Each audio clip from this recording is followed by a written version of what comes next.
to that. Thank you. Thanks so much, Dr. Young, for the introduction. Hi and good afternoon, everyone. Let me introduce myself. I'm Danica, VP Sales and Marketing, and the third generation of our family business, Aleson Shipping Lines, which my late grandfather have successfully established. Being active in the BIMP-EAGA through our family-owned corporation, I have been given the privilege to head the BIMP Business Council in Zamboanga City. Thank you so much for having me in this webinar, and I hope that we are all safe and healthy. Firstly, I will be talking about BIMP-EAGA and the Business Council. Next slide, please. Okay, next slide, please. So this is the introduction to the BIMP-EAGA Business Council. So the BABC is the umbrella organization representing BIMP-EAGA's private sector. Granted 5th country status, and its chairman enjoys the same rank as senior officials. The BABC adopts its own rules and mechanisms regarding representation and participation in sub-regional meetings, consistent with but independent of the public sector institutional structure.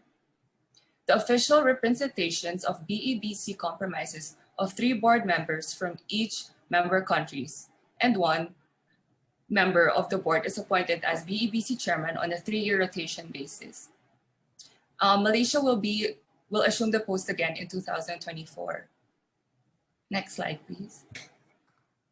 So BIMP-EAGA has actually helped Aleson Shipping Lines, our company, in the facilitation of trade in the neighboring countries. They assist with documentations and make sure that we are compliant. This agency has given us opportunities to grow the business and expand.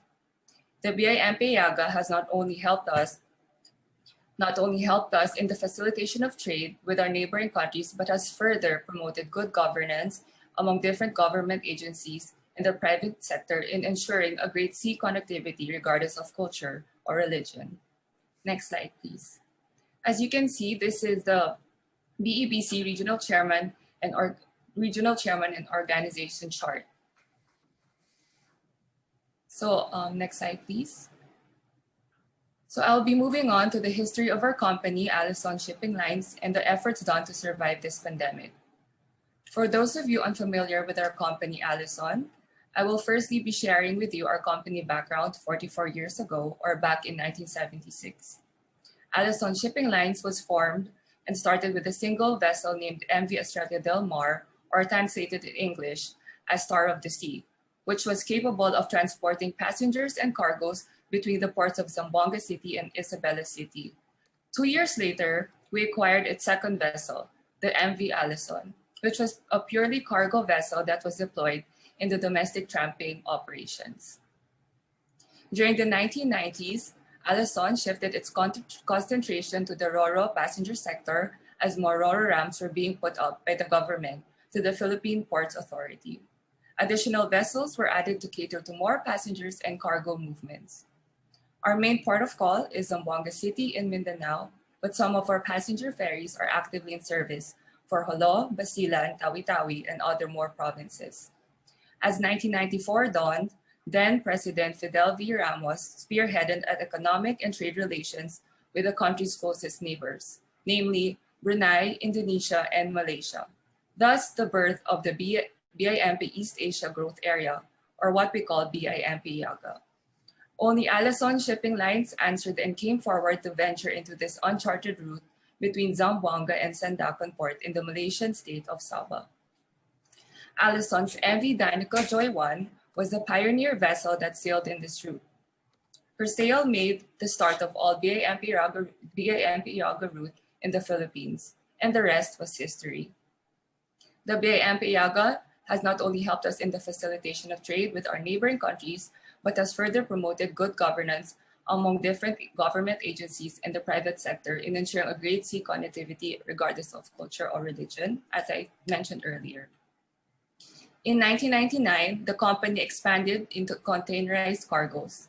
Thus, the addition of new and bigger cargo vessels, the Aleson Con Carriers, which serves the ports of Manila, Cebu, Bacolod, Calibo, Dipolog, and Zamboanga. We are also currently sailing the route of Zamboanga to Sandakan before the pandemic broke out. The newest addition to our fleet is the MV Antonio 1, named after our matriarch and the flagship of our shipping company, which took over from MV Danica Joy 1 in operating the shipping route from Zamboanga City to Sandakan, Sabah East, Malaysia. At present, Aleson operates a fleet of 38 vessels and has become the dominant shipping operator in Western Mindanao. I will be sharing with you the challenges and efforts done by our company during this pandemic. Next slide, please. Next slide again. Thank you. When the pandemic broke out, we were forced to put operations for our passenger vessels on hold, but still continue our cargo vessels, though with restricted movement and minimal flow of cargoes, since most businesses were closed. Along with everybody else, we were operating at a loss, but we knew this was the least we could do to contribute to our economy and help the community during pandemic. Our heroic crew and employees have truly shown their dedication to their jobs. However, we also had to minimize costs by implementing a skeletal workforce due to the economic slowdown taking place all over our country. Although we made sure that we supported them and their families with goods and allowances to compensate. Adapting to the new normal was not easy, as we had to adapt to changes which was sudden for us, and I'm sure it was too for other businesses. Our companies thus incurred additional expenses for us to be able to comply with the health protocols for both passengers and crew. Following government regulations would impose strict health protocols for the safety of everyone. We also had to face unavoidable circumstances in our transactions and operations, which contributed to our loss too. In addition, we had to make sure we maintained our vessel's condition even when supplies and parts were limited, since importation and logistics were difficult. There were lockdowns everywhere, so labor and delivery were definitely almost impossible. But we had to bear with it. Time went by and expenses were adding each day, but we still continued regardless of it. However, until this very day, only one domestic route for passenger vessels was allowed with only 70% capacity, and our employees still on skeletal workforce. Aleson has extended its efforts to contribute to the country in fighting the pandemic by ferrying frontliners as well as patients to and from the nearby provinces, since our Zamboanga's neighboring islands like Colo, Basilan, and others have only limited access to hospitals and facilities. We have also assisted in ferrying locally stranded individuals in the Philippines, together with local and international agencies. As for our cross-border trade, we have been given the opportunity to bring home returning overseas Filipinos from Sabah, a mission involving task force agencies in Philippines together with the national security of Sabah, Malaysia. We are currently on our 6th trip with a total of 13 trips. However, this had to be put on hold due to the lockdown in Malaysia. We were also asked to stop our cargo vessels from plying the route, which have really disrupted the supply chain. All concerning agencies have been involved in this mission, which so far have been successful even with the pandemic.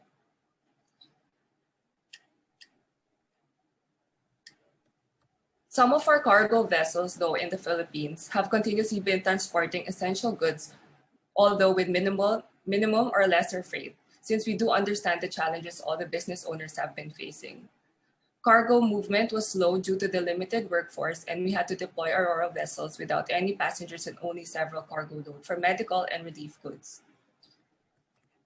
We still managed to transport goods to the respective cities just to be able to utilize the use of our assets for the well-being of the community. We have definitely changed many more challenges during this pandemic, such as having to fully operate with only minimal movement of cargo and no movement of passengers at all. In addition,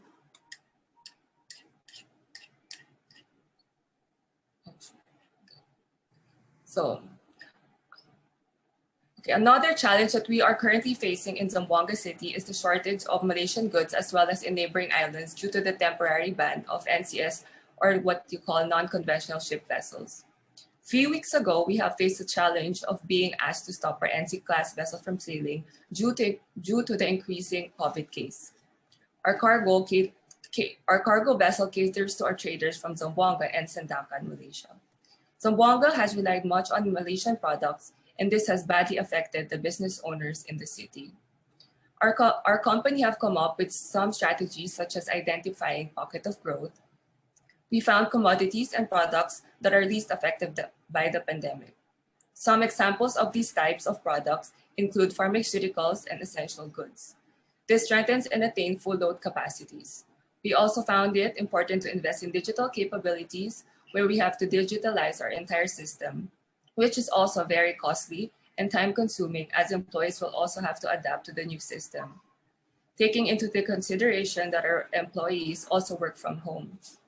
It may be convenient in the long run, but the whole process gave us limited time and resources to fully equip them. But we believe that investing in digital would contribute to our overall operations. Real-time data will definitely improve communications and relationships with customers and partners. It also assists in transforming the services offered by identifying bottlenecks and improving delivery and service. The virus is not going to disappear overnight. To ensure, next slide please. To ensure that shipping and logistics businesses can cope with the effects of COVID-19, it is important to devise strategies that can lessen the blow of reduced demand for shipping. By restructuring costs, finding pockets of growth, and investing in digitization, it is possible to recover and even grow during these hard times. Next slide, please.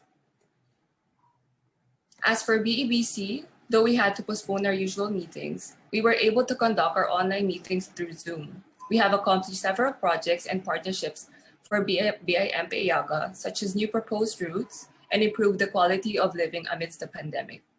An ongoing project involving a Malaysian company called PWI, where they offer prepaid hotspot service to maintain connectivity for those depending on internet for work and their studies, where we are hoping to finally execute all of these as soon as possible. Next slide, please. We understand that people are experiencing difficult times during this pandemic, and we are all trying to survive and move on from this. We truly appreciate any support given to our company, and we wish everyone safety and good health. Thank you everyone for your time. I hope everyone is safe back home.